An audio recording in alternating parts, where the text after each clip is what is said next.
Assalamualaikum warahmatullahi wabarakatuh.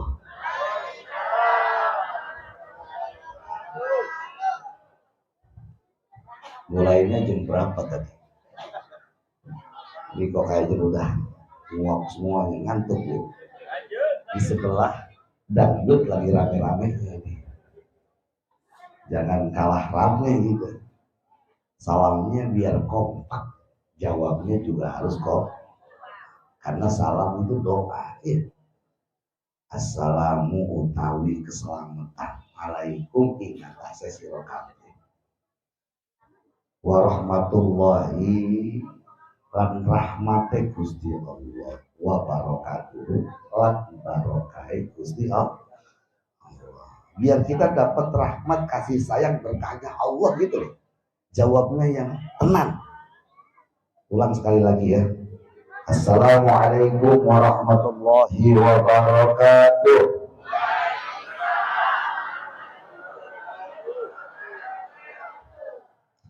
Alhamdulillahilladzi sadahat bitana'i alaihi al-sunul abidin wal arifin wastanfarat sahaibal amdadi bi asrari tahmidihi wa anwari tamjidihi ibtihalatul dhakirin wa dumu'ul khashi'in wassalatu wassalamu al-atammani ala tibbil qulubi wa dawaiha wa afiyatil abdani wa shifaiha wa nuril absari wa dhiyaiha an-nabiyyil mustafa wa rasulil mujtaba sayyidina wa habibina wa syafi'ina wa maulana Muhammadil Mustafa wa ala alihi wa ashabihi ahli sidqi wal wafa amma ba'du. Ingkang kawula hormati para bapak, para ibu, para hadirin jamaah majlis ihtifal maulidin Nabi sallallahu alaihi wasallam, wabil khusus ketua RW 011 di sini contekannya tidak dikasih nama. Yang saya muliakan Dewan Penasehat Musholah Nurul Huda juga tidak dikasih nama. Yang saya muliakan para ketua RT 01 sampai 05 yang ada di wilayah RW 011. Yang saya muliakan Takmir Musholah Nurul Huda sekaligus Menteri Perhubungan Bapak Ustadz Sugeng Agus Bukhari yang sudah menghubungi saya. Orang tua kami yang ada di depan semuanya, guru saya yang tadi banyak memberikan ilmu kepada saya, Ustadz Haji Muhammad Sofa. Sebelum tadi saya duduk di depan bersama orang-orang tua saya, banyak ilmu yang saya dapatkan dari beliau. Mudah-mudahan semuanya orang tua kita sehat, panjang umur, berkah selamat dunia akhirat. Sahabat-sahabat mahasiswa yang tadi telah membacakan riwayat Nabi Sallallahu Alaihi Wasallam. Bapak Ibu sekalian yang dimuliakan Allah, sepertinya saya kurang tepat kalau memberikan nasihat, sebab banyak guru-guru saya di hadapan saya. Dan yang kedua, mohon izin masukan sedikit buat Pak Ustadz Sugeng.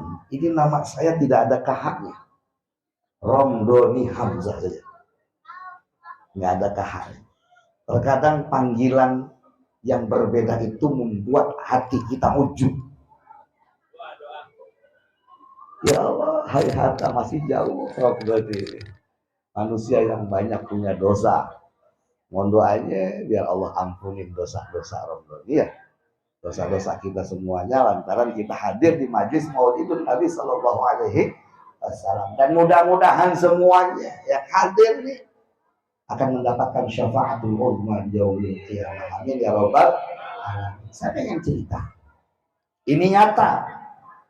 Ini bukan dongeng. Ada 10 tahun yang lalu gempar satu berita di Libanon. Pada saat bulan Rabiul Awal, masyarakat Muslim Libanon merayakan peringatan Maulid Nabi sebagaimana yang malam hari ini kita laksanakan. Itu setiap setahun sekali selalu masyarakat Muslim Lebanon memperingati Maulid Nabi. Rumah yang ada di Lebanon itu kan nggak ada gentengnya, mereka model rumahnya apartemen. Begitu para pembaca Maulid Nabi, Mahalul Qiyam, semuanya berdiri. Ya Nabi, salam alaika, ya Rasul, salam alaika, ya Habib, salam alaika, salawatullah alaika. Semua handphone nggak ada yang hidup, mati. Nggak ada aktivitas lain selain mengucapkan salam kepada baginda Rasulullah SAW. Tangisan air mata kaum muslimin.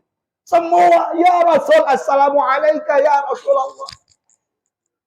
Begitu baca marhaban, ya marhaban, marhaban. Itu tentara-tentara yang ada di sekeliling wilayah tersebut menembakkan senjatanya. Ternyata ada satu senjata yang salah sasaran.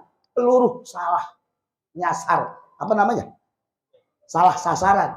Ada anak seorang Nasrani yang sedang menonton peringatan Maulid umat Islam di Lebanon, terkena peluru salah nyasar itu. Tepat di lehernya. Ini fakta, bukan dongeng. Akhirnya apa yang terjadi? Selesai daripada marhabana, orang tua daripada anak yang beragama Nasrani ini turun dari apartemennya, dia protes. Ini gara-gara umat Islam yang setiap tahunnya membuat gaduh. Ini gara-gara umatnya Muhammad yang setiap setahun sekali memperingati kelahirannya. Akhirnya dibawa anak tersebut ke rumah sakit Amerika yang ada di Lebanon dengan menggunakan ambulan. Langsung dilakukan tindakan di ruang operasi. Walhasil anak tersebut tidak bisa diselamatkan. Mati.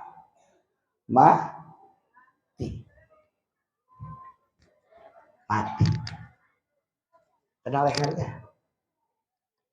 Akhirnya si ibu daripada anak tersebut, dia protes, dia teriak di rumah sakit. Muhammad, aina anta? Muhammad, aina anta? Aina anta Muhammad? Muhammad, kalau engkau hidup, kalau engkau benar-benar kekasih Tuhan, anak saya mati lantaran umatmu memperingati lahirmu. Sekarang tunjukkan kerasulanmu. Kalau kau masih hidup, pertunjukkan dan pertontonkan di hadapanku. Hidupkan kembali anakku. Akhirnya ibu tersebut lari, mau lihat anaknya di ruang operasi. Ternyata anaknya yang kata dokter operasi telah mati, posisinya sedang duduk. Sedang duduk, ibunya kaget. Puji Tuhan. Anda belum beragama Islam. Apa kata tuh anak? Ya ummah, aghliqil bab. Ya ummah, aghliqil bab. Ummah, aghliqil bab. Ibu, tutup pintu. Ibu, cepat tutup pintu. Cepat tutup pintu. Jangan sampai sosok laki-laki ini keluar dari ruangan. Kaget si ibu. Nah, kata para dokter, kamu telah mati. Ibu, itu laki-laki yang tadi keluar. Dia yang telah mengusap leherku. Dia yang meniup ubun-ubunku. Begitu aku tanya siapa engkau, dia menjawab Anal Mustafa Muhammad sallallahu alaihi wasallam. Saya Muhammad sallallahu alaihi wasallam. Dahsyat. Disaksikan oleh orang tua anak tersebut dan dokter-dokter yang ada di rumah sakit itu. Seada-adanya semua menyatakan diri untuk masuk ke dalam agama Islam. Maka saya bingung ketika ada sekelompok orang yang mengatakan peringatan Maulid ini bid'ah. Padahal pertama kali yang mengadakan peringatan Maulid, kalau kita mau kembali pada sejarah, Abu Lahab. Abu Lahab itu siapa, Bu? Siapa? Pak Le-nya Rasulullah. pamannya Rasulullah. Pamannya Rasulullah.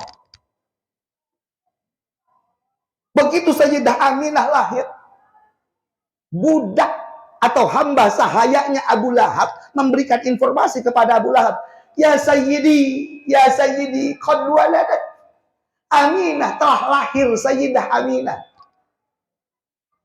Saking girangnya Abu Lahab, secara spontan dia mengatakan, al-an, mulai sekarang karena kau telah memberikan informasi bahwa keponakanku telah lahir, ku merdekakan kau dari perbudakan. Gembiranya Abu Lahab sebab kelahiran Nabi Muhammad, ini sahih hadisnya, menjadikan setiap hari Senin Abu Lahab azabnya diringankan oleh Allah, yang notabene-nya Abu Lahab tertera namanya dalam Al-Quran surat Al-Lahab, tabat yada abi lahabi wa tab. Setiap hari Senin azabnya diringankan oleh Allah lantaran gembira dengan kelahiran Nabi Muhammad. Lalu bagaimana dengan kita umatnya Nabi Muhammad? Ketika masuk bulan Rabiul Awal, kita bergembira lahirnya junjungan kita, suri tauladan kita, Rasulullah Shallallahu Alaihi Wasallam. Sallu ala Nabi.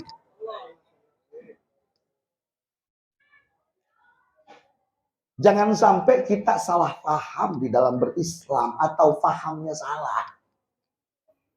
Tadi ada banyak ilmu yang saya dapatkan. Apa yang menyebabkan kesalahpahaman kita di dalam berislam? Apa yang menjadikan paham kita salah di dalam berislam? Satu, kita salah di dalam memilih guru. Dua, kita salah membaca apa yang harus kita baca. Kalau kita berguru dengan orang-orang tua kita, ini jelas sanadnya. Beliau punya guru, gurunya punya guru, gurunya punya guru, sampai kepada madzhabul arba'ah, sampai kepada tabi'in, sampai kepada tabi'in, sampai kepada sahabat, sampai kepada Rasulullah, sampai kepada malaikat Jibril, sampai kepada Allah. Sementara tidak sedikit saat ini generasi-generasi muda yang mereka tidak mau talaki dengan seorang kiai, talaki dengan seorang ustadz, talaki dengan seorang syekh. Mereka lebih asyik mendengarkan ceramah dan keterangan-keterangan agama lewat YouTube dan Google. Kata Syekh Imam Ibnul Mubarak, laulal isnad laqala man syaa ma syaa. Orang yang berguru tanpa guru, maka terputuslah sanad keilmuannya. Esensi daripada peringatan Maulid adalah bagaimana menumbuhkan kecintaan kita terhadap ilmu. Jangan pernah merasa cukup dengan ilmu yang kita udah dapat. Dua golongan yang nggak akan pernah merasa kenyang di dunia ini. Satu adalah orang yang ngumpulin harta. Mana ada orang kaya yang mengaku dirinya kaya? Yang ada dia akan terus merasa kurang dan kurang. Udah punya rumah, pengen punya kontrakan. Udah punya kontrakan 1 pintu, pengen punya 2 pintu. Punya 2 pintu, pengen punya ruko. Udah punya ruko, pengen punya rukonya di mana? Di pinggir jalan. Udah punya ruko pinggir jalan, pengen punya kontrakan rumah yang ada di Pondok Indah. Ini udah tabiat manusia, nggak akan pernah merasa cukup untuk urusan dunia. Makanya kita kudu rem. Remnya dengan apa? Dengan kita ngaji. Yang kedua, thalibul ilm. Orang yang menuntut ilmu. Orang yang mencari ilmu nggak akan pernah semakin dalam dia ketahui, maka akan semakin terlihat kebodohan dirinya. Maka tidak ada ceritanya semakin tinggi, semakin banyak titelnya, dia memusungkan dada. Yang ada dia akan terus merunduk karena dia merasa dirinya bukan siapa-siapa. Ini umatnya Nabi Muhammad. Apa yang menyebabkan saat ini kita pada berantem? Yang notabene-nya kita semuanya Tuhannya sama Allah. Nabi kita sama Nabi Muhammad. Kitab suci sama Al-Quran. Haji kita sama ke Mekah. Kiblat kita sama Ka'bah. Kenapa kita pada berantem? Karena kesombongan yang ada di dalam diri kita. Merasa diri kita paling benar. Ini persoalannya. Nggak cuma dalam persoalan agama, dalam hidup. Bermasyarakat pun seperti itu. Maka tadi saya mendapatkan satu ilmu. Di sini nih masyarakatnya semuanya guyup. Konsekuensi di dalam kita berinteraksi dengan masyarakat adalah saling memaklumi. Dan ini sudah diterapkan oleh masyarakat yang ada di lingkungan Musola Nurul Huda. Masya Allah. Di kampung saya, orang yang pada rajin ke musola, pada berantem, Pak. Orang yang pada rajin ke masjid, pada berantem. Antara ketua takmir sama bendahara, nggak tegur sapa. Ketua takmirnya curiga, itu duit dimakan sama bendahara. Bendahara juga merasa itu ketua takmir bisanya minta pertanggungjawaban doang. Emang banyak duit saya yang saya keluarin secara pribadi. Ini baru ketua takmir sama bendahara. Belum jamaahnya. Jamaahnya pada berantem. Urusan masalah muter-muter jari sama gerak-gerakin jari sama yang kagak jarakin. Pada berantem. Berantem lagi urusan sami Allahu liman hamidah, ada yang begini, ada yang begini. Yang begini merasa benar, yang begini merasa benar. Akhirnya orang yang di dalam masjid berantem, yang belum doyan masjid, mendingan saya kagak ke masjid. Yang di dalam masjid pada berantem. Oh. Iya. Ayo dah. Kita perlihatkan Islam yang rahmatan lil alamin. Orang yang udah rajin ke musola, orang yang udah rajin mengadakan peringatan Maulid, harus benar-benar menonjolkan sisi akhlaknya Rasulullah Shallallahu Alaihi Wasallam.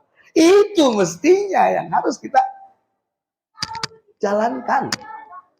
Lihat para sahabat, masya Allah, para tabi'in. Apakah tidak ada perbedaan di antara mereka? Banyak perbedaan. Apakah mereka pada berantem? Tidak. Apakah mereka merasa paling benar? Tidak. Ini yang dikatakan ikhtilafu ummat Rasulullah rahmah. Meskipun kualitas hadis ini masih diperdebatkan oleh para pakar hadis. Perbedaan yang ada di sekitar masyarakat Muslim adalah bentuk daripada rahmatnya Allah. Mendewasakan diri kita bagaimana menyikapi perbedaan. Saya pernah menyampaikan ini di sebuah masjid. Saya bilang bagaimana masjid ini menjadi percontohan untuk masjid-masjid yang lain. Makmumnya mau kunut, nggak kunut, jangan dipersoalkan. Imamnya giliran yang imam nggak kunut, makmumnya nggak usah ikut kunut. Giliran imamnya kunut, makmumnya ikut kunut. Toh kunut itu bukan bagian daripada rukun sholat. Ngapain pada berantem? Ini kalau misalkan di dalam sholat kita masih ngikutin ego kita saja, imamnya nggak pakai kunut, begitu rukuk yang tidak sami Allahu liman hamidah, langsung dia sujud Allahu akbar. Makmumnya, nih imam salah nggak kunut, dia kunut sendiri. Allahumma hdini fiman hadait wa afini fiman afait. Bagaimana kira-kira sholatnya? Gimana kira-kira sholatnya, Bu? Batal kagak? Batal, karena hanya menonjolkan sisi kesunahan doang. Mengalahkan yang rukun, mengalahkan yang wajib. Ini yang terjadi di masyarakat kita. Persoalan-persoalan yang tidak prinsipil kita jadikan sebagai alat untuk kita pada berantem. Gimana caranya untuk kita kagak pada berantem? Duduk bareng-bareng, nyeruput kopi bareng-bareng. Itu yang paling asik. Kenapa? Karena di dalam setiap seruputan kopi ada 10 inspirasi. Bener-bener lah, kiai kita kan dulu ya, Syekh Ihsan Jampes pernah ngarang kitab kaitan dengan masalah manfaat kopi dan rokok. Ini buat alasan orang yang ngerokok saja ini. Apa kata Syekh Ihsan Jampes di dalam kitabnya Irsyadul Ikhwan fi bayani syurbil qahwah wad dukhan. Petunjuk buat saudara-saudaraku terkait manfaat daripada kopi dan rokok. Bu, Ibu, kalau suami pagi-pagi minta dibikinin kopi, bikinin. Kalau pagi-pagi suami lagi duduk aja ngopi sampai ngisep rokok, jangan dimarahin. Itu suami lagi mikir. Mikir apa? Mikir buat ngasih makan anaknya sama bininya. Tanah siapa yang gua mau calokin ini? Begitu. Orang yang udah biasa ngerokok, Mikirnya pada saat lagi nyedot. Oh, ada tanah mau dijual nih, kayaknya dicalokin bisa ini. Begitu. Iya, ya. Yang kayak begini jangan pada diributin, jangan pada diributin. Kasihan kita punya Nabi. Apa kata Nabi? Ya Allah, apa jadi pada ribut ya? Urusan maulid juga jangan pada ribut. Mau maulid silakan, nggak maulid juga nggak apa-apa. Nggak maulid nggak dosa. Orang nggak merayakan maulid nggak dosa. Yang maulid juga ya kudu bener-bener tawadhu. Hal yang kayak begini juga pernah dijalankan oleh Tariq bin Ziyad, Salahuddin Al-Ayyubi. Model yang kayak begini kita meniru Salahuddin Al-Ayyubi. Salahuddin Al-Ayyubi ketika masuk bulan Rabiul Awal, di tanggal 12 Rabiul Awal, mengadakan acara peringatan maulid secara seremonial. Ada pembawa acaranya, ada yang baca Al-Quran, ada yang baca maulid, ada yang ceramah. Pulangnya dikasih duit masing-masing di jamaah sama Salahuddin Al-Ayyubi. Dan ya, adat seperti ini ditiru oleh Muammar al-Qaddafi, presiden Libya. Beliau seorang pemimpin Libya tapi tidak mau disebut presiden. Satu-satunya pemimpin Libya yang tidak punya istana. Cuman habis sama Amerika. Muammar Qaddafi setiap masuk bulan Rabiul Awal, seluruh ulama dunia diundang, biaya pesawat gratis, pulang dikasih ongkos sama Muammar Qaddafi. Salah satu di antara ulama kita yang pernah diundang ke sana adalah Profesor Dr. Jim Syamsuddin. Kemudian almarhum Kiai Haji Hashim Muzadi, Kiai Said Agusir dan sebagainya. Ustaz Arifin Ilham. Itu dananya semua pembangunan ya, itu dari Libya. Muammar Qaddafi itu orang yang emang betul-betul cinta kepada Nabi Muhammad. Beliau meniru gayanya Salahuddin Al-Ayyubi. Beda halnya dengan Tariq bin Ziyad. Tariq bin Ziyad ketika masuk bulan Maulid, mudah-mudahan nih materi ceramah saya bisa dijadikan sebuah pertanyaan untuk mendapatkan door prize ini. Tadi saya dapat bocoran katanya yang menang juara pertama dapat umroh. Ya, umroh. Umroh gratis, setorannya 30 juta saja. Tariq bin Ziyad setiap masuk bulan Maulid dengan jamaah-jamaahnya, mereka semuanya masuk ke dalam rumah. Yang usahanya sementara diliburkan. Yang kerjaannya mereka liburkan. Apa yang mereka lakukan? Setiap hari mereka membaca sholawat. Sallallahu alaihi Muhammad, sallallahu alaihi Muhammad, sallallahu alaihi Muhammad. Ada di antara mereka yang setiap malam membaca sholawat itu sampai 10.000. Ada yang sampai 20.000. Ada yang sampai 30.000. Artinya hening bulan Rabiul Awal, sama seperti di bulan suci Ramadan. Yang mereka lakukan membaca Al-Quran salawat, membaca Al-Quran salawat, membaca Al-Quran salawat, sampai nanti di penghujung daripada bulan Rabiul Awal mereka saling berbisik. Antum bermimpi berjumpa dengan Rasulullah berapa kali? Aneh selama bulan Rabiul Awal ketemu Rasulullah 4 kali. Ya Allah, ada cuma 2 kali. Bapak pernah ngimpi ketemu Rasulullah? Umrohnya setahun berapa kali? Umrohnya sekarang tahun berapa kali? Ada yang 3 kali. Yang kita lihat cuman pagernya doang. Ketika kita setahun bisa 4-5 kali umroh, tapi nggak pernah ngimpi ketemu Rasulullah, istighfar gitu. Jangan-jangan umroh kita hanya pengen mempertontonkan di hadapan orang, saya bisa umroh. Rasulullah hidup. Yang bilang siapa? Bukan Rondoni, Al-Quran yang menyatakan wala tahsabanna alladziina qutilu fi sabilillahi amwat. Jangan pernah menyangka orang-orang yang dulu pernah berjuang untuk agama Allah, daripada rasul, anbiya, syuhada, salihun, mereka mati. Tidak, mereka hidup di dalam dimensi alam yang berbeda. Bal ahya wa hum yurzaqun. Mereka hidup, bahkan mereka mendapatkan kenikmatan surgawi. Bapak, Ibu, alam itu ada 2. Ada alam syahadah, ada alam ghaib. Sekarang kita sedang berada di alam syahadah. Alam syahadah itu definisinya adalah alam yang bisa dibuktikan oleh salah satu panca indera. Bisa dilihat oleh mata, bisa diraba oleh tangan, bisa dicium oleh hidung. Yang kedua adalah alam ghaib. Alam ghaib adalah alam yang tidak bisa dibuktikan dengan salah satu panca indera. Dan alam ghaib ini ada 3 tingkatan. Ada alam jabarut, ada alam malahut, ada alam malakut, ada alam lahut. Nah, ketika orang-orang tua kita meninggal, mereka berada di alam barzah, di mana alam barzah ini adalah alam jabarut. Alam barzah kalau kita boleh ya definisikan seperti apa namanya ini, ujung kaca. Ujung kaca. Yang atas ini adalah alam malakut, yang bawah ini adalah alam fana. Sehingga orang tua kita yang saat ini berada di alam barzah, mereka bisa tahu apa yang kita lakukan. Orang tua kita yang saat ini berada di alam barzah, mereka bisa gembira sebab kebaikan yang dilakukan oleh anak mantu cucu. Sebaliknya orang tua kita yang saat ini berada di alam barzah, mereka bisa menangis lantaran anak mantu cucunya tidak ada yang melaksanakan ibadah sholat. Jelas kok. Inna a'malakum tu'radu ala aqaribikum fa in kana khairan istabsyara. Amal perbuatan kita akan diperlihatkan oleh orang tua kita yang ada di alam barzah.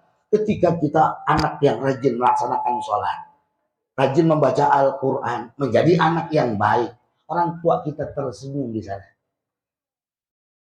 Ketika kita sebagai anak tidak pernah menjalankan ibadah sholat, menjadi anak yang emang durhaka kepada orang tua kita, nggak pernah kita tahlilan, nggak pernah kita kirimkan pahala dari kebaikan yang kita lakukan, maka orang tua kita menangis. Apa yang dia panjatkan kepada Allah? Ya Allah, jangan matikan anak saya sebelum kau berikan hidayah kepadanya. Ini orang tua kita saat ini menyaksikan. Makanya Bu, ini pelajaran.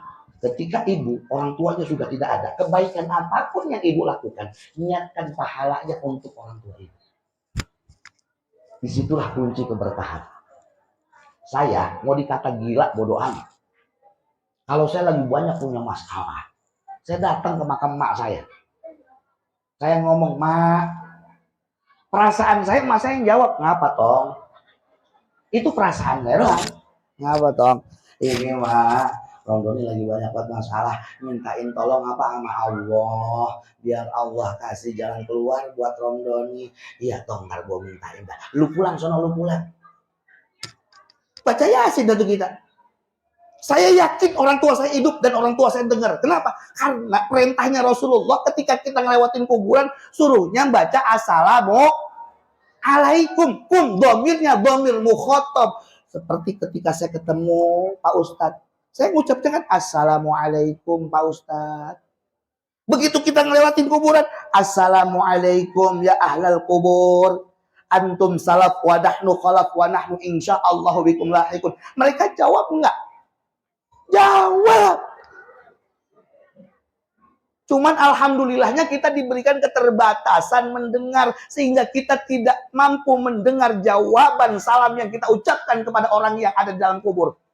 Kalau kita diberikan pendengaran, jam segini nih, Assalamualaikum ya ahlal kubur. Mereka jawab, Waalaikumsalam. Bisa basah celana, Bu.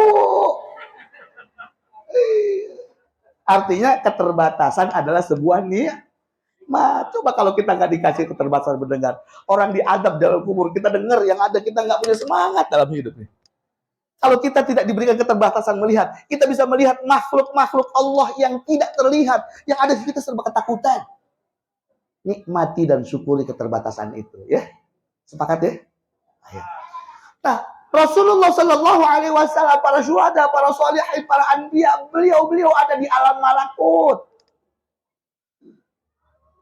Sehingga ketika kita mengucapkan Assalamualaikum Zainal Anbiya, Rasulullah jawab Waalaikumsalam ya ummati. Hadir Rasulullah. Kenapa disebut hadrah? Pukulan disebut hadrah. Dari mana kata hadrah? Hadrah itu menghadirkan kekhusyuan, kita rasakan kehadiran Rasulullah Sallallahu Alaihi Wasallam. Jangan sampai pada saat kita marhaban ya Nurul Ain, kita kan menyambut kehadiran Rasulullah. Selamat datang ya Rasulullah. Tapi kita sambil main handphone. Marhaban ya. Ya Nurul Ain. Jangan di situ duduknya. Kata Rasulullah, lu ngundang gua tapi gua kagak disambut. Mestinya pada saat kita marhaban, aktivitas yang lain hentikan. Rasakan kehadiran Rasulullah Sallallahu Alaihi Wasallam. Hadrah, menghadirkan biar supaya kita bisa wusul kepada Allah Subhanahu Wa Taala. Nggak sembarang tabuhan. Jangan sekedar nabuh saja, tetapi tidak memiliki energi di dalam batin kita. Dong, Allah, Allah, Allah, Allah, Allah, Allah. Gimana kita bisa suluk kepada Allah? Saya punya kiai, anaknya itu dilatih agar supaya hatinya terus berpikir, ditaruh di sebuah ruangan yang kedap suara, disetelkan musik Pak Ustadz sekencang-kencangnya. Setiap getaran musik harus ada zikir Allah, Allah, Allah, Allah, Allah, Allah, Allah, Allah, Allah. Artinya hidup ini kita nggak boleh lalai, harus ingat, eling terus karo Gusti Allah. Dunia ini dahsyat Pak Bu. Saya dari Cinere ke sini, Masya Allah, kanan kiri tadi, ya Allah, dunia itu memang istimewa ya. Dunia itu memang memanis ya. Dunia itu memang menggiurkan ya. Di sini kafe, di sini kafe, di sini kafe. Gemerlap, dunia ini kayak begini ya. Kalau kita nggak punya iman, terbawa arus gitu. Yang ada lupa bahwa kita di dunia hanya di karantina saja. Kalau di karantina kan nggak selamanya ya. Satu saat kita akan pulang ke rumah kita. Mana rumah kita? Akhirat. Sementara berapa banyak di antara kita, saya termasuk di dalamnya, yang lupa bahwa ini bukan tempat tinggal kita. Ini bukan tempat tinggal kita. Apa yang kita banggakan? Allah kasih ilmu, cuma dititipin. Maka tak pantut kita untuk membanggakan ilmu yang menjadi ilmunya Allah. Allah kasih kita harta, titipan.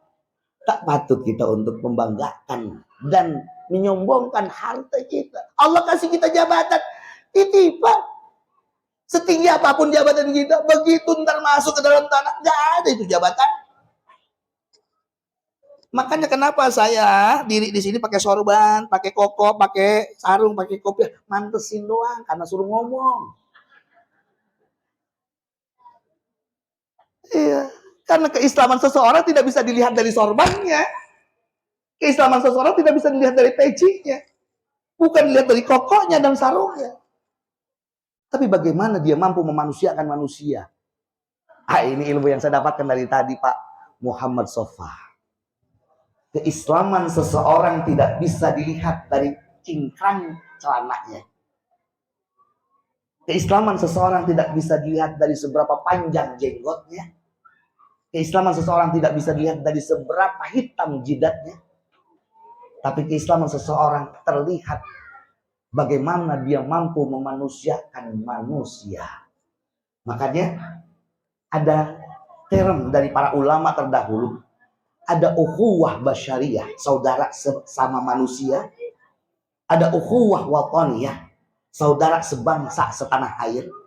Ada ukhuwah imaniyah, saudara seiman. Kita nih tidak hanya saudara seiman, tapi saudara sebangsa setanah air.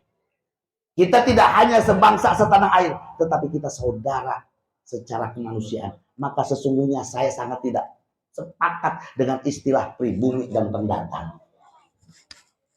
Nggak ada bahasa, saya pribumi, dia pendatang. Nggak ada. Ini kita numpang di buminya Allah. Semua kita adalah pendatang. Yang pribumi jangan sombong dengan kepribumiannya. Yang pendatang jangan merasa kecil hati. Ayo bareng-bareng kita goyong. Kita makmurkan ini musola. Madinah nggak akan bisa maju kalau masyarakat Ansor tidak menerima kaum muhajirin. Betul? Menjadi majunya Madinah karena menerima sahabat dari kalangan muhajirin. Udah nggak berlaku lagi. Saya pribumi, ini pribumi, ini pribumi. Bicara pribumi, saya juga orang pribumi. Tapi apakah harus bangga dengan itu? Kan begitu ya? Kalau kita umatnya Nabi Muhammad Sallallahu Alaihi Wasallam, contoh akhlaknya Nabi. Saya selalu sampaikan kepada jamaah semuanya, jangan bangga dengan keilmuan. Buat apa ilmunya luas tapi nggak punya akhlak? Dekadensi moral sekarang terjadi, Pak. Mentang-mentang titelnya udah doktor, mentang-mentang titelnya udah LCMA. Begitu jumpa dengan orang tua yang secara usia jauh lebih tua, salaman, main salaman aja. Gimana mestinya? Cium tangan itu adat musalsalatnya sampai kepada Rasulullah Shallallahu Alaihi Wasallam. Jangan sombong, hei kau anak muda. Lantaran kau sudah masuk di dalam dunia akademisi, sampai titel dokter, begitu ketemu orang tua, cium tangan orang tua. Mentang-mentang udah ngisi kajian di mana, begitu dipanggil namanya nggak mau noleh. Saya kan udah ngisi pengajian di mana-mana, mestinya saya dipanggil ustaz. Makanya gayung bersambut, Bapak Ibu, ini sebagai studi kritis saya, sebagai warga negara Indonesia. Yuk, jangan sampai ada sekat di antara kita. Lihat Rasulullah mengistilahkan sahabat itu bukan murid, tapi sahabat. Nggak ada jarak antara Nabi dengan sahabat, ya. Ketika Rasulullah makan sendiri, Rasulullah panggil, sahabat yang lo makan, ayo makan sama saya. Satu piring berdua sama Rasulullah. Ada sahabat yang emang kagak punya uang, Rasulullah punya uang, uang. Antum gak punya usaha, kasih modal sama Rasulullah. Ya Rasul, gimana cara nggantinya? Nggak usah mikirin, yang penting itu maju. Ya Rasul, saya nggak punya kerjaan. Ente pakai di bidang apa? Pertanian. Ada nih. Ini ada teman saya yang jago dalam urusan pertanian. Ente belajar. Makanya sampai di periodenya Rasulullah Sallallahu Alaihi Wasallam dikatakan dalam Al-Quran sebagai khairu ummatin ukhrijat linnas. Sekarang kita krisis keteladanan, Pak. Orang pinter banyak, yang punya teladan ini yang sedikit. Orang yang bisa ngomong banyak, tapi yang bagaimana bisa memberikan teladan kepada umat ini yang sedikit. Jangan cuma sekedar gitu. Ayo tahajud, sebentar kita nggak pernah tahajud. Ayo sedekah, kita nggak pernah sedekah. Ayo kita bangun kerukunan di antara umat, sementara kita sukanya menghasut. Ketika kita melihat ada orang beda sedikit, kita bilang sesat. Yang terpenting bagaimana? Kita mulai dari rumah kita. Bi'ah lingkungan itu harus kita mulai dari rumah kita. Kenapa? Karena kita adalah rijalul hadarah. Kita adalah manusia peradaban. Bangun peradaban itu untuk 20 tahun, 30 tahun yang akan datang. Dengan cara apa? Membangun peradaban akhlakul karimah kepada anak-anak kita. Bagusnya rumah tangga akan menentukan bagusnya masyarakat kita. Ini anak-anak tadi pada bisa ngaji. Lihat, orang tuanya pasti orang tua yang emang betul-betul konsen terhadap urusan agama anak. Ini udah pasti. Makanya ketika ayat ya ayyuhalladzina amanu qu anfusakum wa ahlikum nar, Umar bin Khattab kan nangis. Ya Rasul, takut ya Rasul, takut. Apa yang kau takutkan? Naqi anfusana fa kaifa lana bi ahlina. Kalau saya bisa ya Rasul, ketika azan saya ke masjid. Bagaimana dengan istri dan anak saya? Kamu harus betul-betul berusaha. Ta'murunahunna bima amarakumullahu bih. Kamu harus betul-betul konsen terhadap pendidikan agama, tauhid, akhlak anak istrimu. Dan kamu harus cegah. Ketika anakmu punya handphone, gadget, kamu harus bisa mengontrolnya. Apa yang ditonton di YouTube-nya. Siapa teman-temannya, apa isi chat-chatnya. Dengan siapa anakmu bergaul. Wadzalika wiqayatan bainahunna wa bainan nar. Yang demikian itu adalah sebagai cara untuk kamu melindungi mereka daripada api neraka. Apa yang disampaikan oleh Rasulullah itu dahsyat. Dan Rasulullah super sakti kalau kata saya. Akhir zaman apa yang terjadi sudah disinyalir oleh Rasulullah Shallallahu Alaihi Wasallam. Yuk, dakwah itu bukan tugas orang yang dipanggil ustadz doang. Tapi dakwah adalah kewajiban kita semua. Bagaimana kita mampu berdakwah untuk istri dan anak-anak kita. Istri berdakwah untuk suami dan anak-anaknya. Terutama pada persoalan-persoalan yang mendasar. Persoalan sholat sajalah.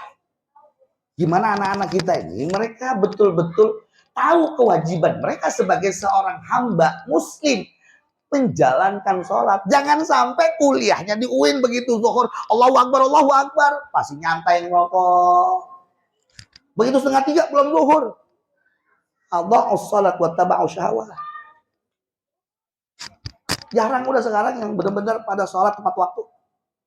Yang ada salam zuhur, waktunya masih lama. Ada salat isya waktunya masih lama, begitu. Nah ini, ayo saya mengajak kepada semuanya jamaah, biar ada oleh-olehnya nih kita pulang. Ntar nih. Begitu subuh, sebelum subuh ibu-ibu udah pada bangun. Bapak udah bangun, ibu bangun duluan, bangunin suaminya. Pak, bangun Pak, yuk kita salat ya. Oh udah bangun suaminya, anak belum bangun. Nah bangun nak. Yuk. Kita kan pengen masuk surga bareng-bareng. Nggak mau diantara kita nanti ada yang masuk neraka. Hidup kita nggak lama ibu, sebentar. Min babin ila babin, dari satu pintu ke pintu yang lain. Dunia ini ya begitu doang isinya. Yang kekal abadi cuman ke sono. Sekarang wayahnya, saatnya kita ngumpulin bekal buat perjalanan ke sono. Ya. Kita tata kembali niat kita, luruskan kembali niat kita bahwa dunia ini adalah tempat kita sedang dikarantina, maka ya buatlah prestasi di dalam hidup di dunia ini untuk kehidupan kita di akhirat. Inilah sesungguhnya esensi daripada peringatan Maulidun Nabi Sallallahu Alaihi Wasallam. Nabi Muhammad mati, kita pun mati. Innaka mayyitun wa innahum mayyitun. Nabi Muhammad mati. Yang terjaga, yang nggak punya dosa, mati. Nabi Muhammad ngerasain sakit pada saat sakratul maut. Nabi Muhammad sakit pada saat sakratul maut. Bahkan Nabi Muhammad merasakan rasa sakit, minta sama Allah, ya Allah, kalau sakratul maut sebegini sakitnya, tumpahkan rasa sakit sakratul maut umatku kepadaku. Gimana kurang cintanya Nabi Muhammad begitu? Kalau aku merasakan begini perihnya sakratul maut umatku, jangan sampai mereka merasakan sakit sebagaimana aku. Tumpahkan semua kepada diriku. Nabi Muhammad, gimana kita manusia yang banyak punya dosa? Paling tidak bangun hubungan baik dengan sesama. Karena ketika kita masih ada hubungan yang nggak baik, contoh di sini nih, ada dua orang yang saling tidak tegur sapa karena ada persoalan hakul adami yang belum terselesaikan. Ini yang bisa menghalang rahmat Allah turun. Ada dua orang, ada tiga orang yang belum tegur sapa di majelis ini. Mestinya rahmat Allah turun kepada kita. Lantaran dua orang tersebut menjadi penghalang rahmat maghfirah Allah turun. Makanya jangan sampai ada yang berselisih di antara kita semua. Ayo tebarkan cinta dan kasih sayang. Karena Islam adalah agama kedamaian. Islam adalah agama yang rahmatan lil alamin. Islam adalah agama yang menjunjung tinggi nilai-nilai akhlakul karimah. Islam agama yang betul-betul indah, agama yang lembut, nggak ada kekerasan di dalam Islam. Ya. Jadi kalau begini kita lakukan, kita amalkan, berhasil kita melaksanakan peringatan Maulidun Nabi Sallallahu Alaihi Wasallam. Setiap tahun kita mengadakan, ada contoh akhlak Rasulullah yang kita lakukan. Kan? Rasulullah sebagai suri tauladan di tengah modernisasi manusia. Rasulullah akhlaknya salihun li kulli zaman wa makan. Relevan di setiap waktu dan masa, di setiap tempat dan waktu. Kita mau pakai di mana saja, di rumah tangga bisa, kita pakai di musola bisa, kita pakai di lingkungan bisa, kita pakai buat RT bisa, kita pakai buat RW bisa, buat lurah bisa, buat camat bisa. Multilah Rasulullah. Gimana kita hidup sebagaimana layaknya kehidupan Rasulullah Sallallahu Alaihi Wasallam. Rasulullah manusia sama dengan kita. Rasulullah tidur, kita tidur. Rasulullah makan, kita makan. Rasulullah menikah, kita menikah. Rasulullah ke pasar, kita ke pasar. Rasulullah sakit, kita sakit. Tidak ada alasan untuk kita tidak bisa meniru akhlaknya Rasulullah Sallallahu Alaihi Wasallam. Paling tidak nih, minimal akhlak kita. Dengan yang tuaan, dengan yang sebaya, dengan yang mudaan. Itu aja dulu. Karena kita lihat sekarang ini udah miris. Saya kalau ngelihat sekarang ini gimana? Mohon maaf, saya dididik sama kiai-kiai saya. Awakmu salaman karo wong tua. Wong tua iku lagi lungguh. Oh, awakmu ojo ngadeg. Lungguh. Sekarang salaman orang tua. Sopo aku? Orang pertama yang dilihat itu bukan ilmunya, akhlaknya. Nggak akan terpandang. Ilmunya luas tapi gak ada akhlaknya. Ya, ini yang harus kita perhatikan dan kita konsentrasikan untuk para anak-anak kita, generasi-generasi ke depan, yang mereka nanti akan melanjutkan estafet perjuangan kita. Barangkali ini yang saya sampaikan, mudah-mudahan yang sedikit ini ada manfaatnya, khususnya buat saya, umumnya buat kita semuanya. Mudah-mudahan kumpulnya kita pada malam hari ini menjadi satu wasilah. Kelak kita akan kumpulkan di dalam surganya Allah Subhanahu wa taala. Kelak pada saat kita bangkit dari kubur menuju pada mahsyar, Rasulullah melambai-lambaikan tangannya memanggil kita, ya umat kita, ya umat kita, ya umat kita. Umatku sini, sini umat sini. Ya, mari sama-sama kita membaca salawat atas baginda Rasulullah Sallallahu Alaihi Wasallam. Semoga dengan salawat ini menjadi satu wasilah Allah ampunin dosa kita, Allah kucurkan rahmat untuk kita semuanya. Mulaya salli wa sallim abada ala habibika khairil هو الحبيب الذي ترجى شفاعته لكل أهوال مقتحم يا ربي بلغ مقاصدنا واغفر لنا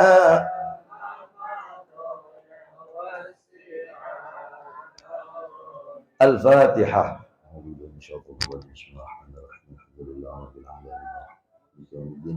إياك نعبد وإياك نستعين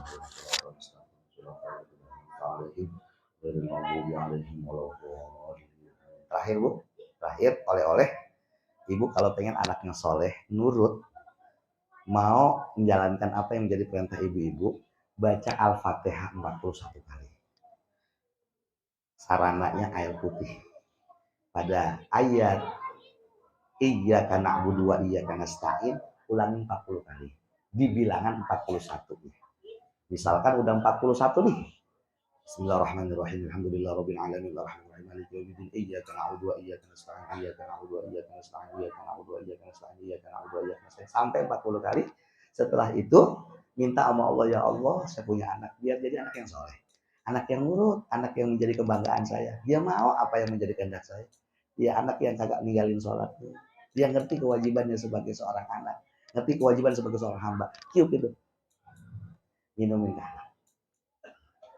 Kita nih hasil daripada apa yang dilakukan orang-orang tua kita dulu ya. Amalin ya 41 kali Al-Fatihah di bilangan 41-nya pada ayat Iyyaka na'budu wa iyyaka nasta'in. Ulangin berapa? 40 kali. Kemudian lanjutin ihdinas siratal mustaqim siratal ladzina an'amta 'alaihim ghairil maghdubi 'alaihim waladdallin. Mudah-mudahan ini manfaat buat ibu-ibu semuanya. Wallahul muwaffiq ila aqwamit thoriq. Wassalamualaikum warahmatullahi wabarakatuh.